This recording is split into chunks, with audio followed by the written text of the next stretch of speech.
Bisa-bisanya setengah dari tanah yang bersertifikat di negeri Indonesia tercinta ini adalah hanya dimiliki oleh 60 keluarga. Ini bagaimana? Assalamualaikum warahmatullahi wabarakatuh. Pada awalnya negara bikin bank, rakyat disuruh menabung dan menyimpan uangnya di bank. 60 keluarga ini kemudian meminta konsesi lahan, lalu merubahnya menjadi kertas bertuliskan sertifikat. Kertas yang bertuliskan sertifikat itu kemudian dijaminkan kepada bank untuk mendapatkan modal. Mereka pun mendapatkan uang cash.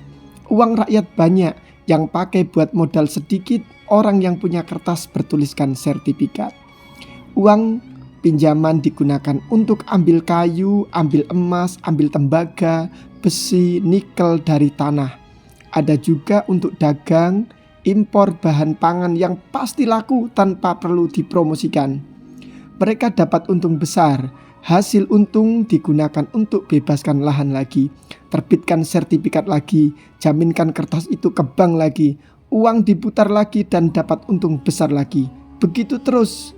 Kali ini uangnya gak disimpan di bank milik negara lagi, sebab mereka sudah punya bank sendiri.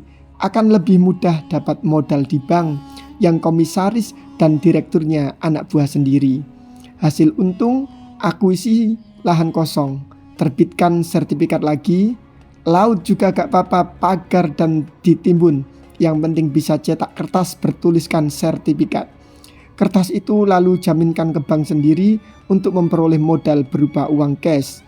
Uang diputar lagi dalam skala yang lebih luas dan lebih dalam. Bangun pabrik dan industri jasa, setelah jadi perusahaannya listing di bursa saham. Publik beli kertas saham, mereka dapat duit cash lagi. 60 keluarga menjadi kaya raya dan semakin kaya hanya bermodal kertas bertuliskan sertifikat dan akses terhadap lembaga penyimpanan uang rakyat. Rakyat gak punya akses di bank karena gak punya kertas bertuliskan sertifikat. Lalu di panggung dan media, orang pintar bicara kemiskinan anak bangsa disebabkan karena rendahnya IQ rakyat. Padahal yang benar, kemiskinan terjadi karena para pemimpin negeri telah menipu rakyatnya sendiri. Rakyat yang sejatinya adalah anak kandung dari istri sahnya yang bernama Ibu Pertiwi. Masih ingat ada bule yang telah diselamatkan dari accident saat melakukan pendakian gunung di Indonesia. Ia mengatakan bahwa negara Indonesia adalah negara miskin. Itu tidaklah salah. Kenyataannya adalah negara Indonesia kaya akan hasil alamnya, tetapi pemimpinnya yang kejam, yang kurang peduli terhadap rakyatnya.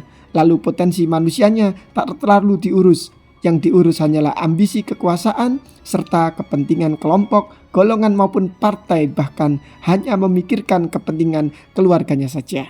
Semoga bermanfaat.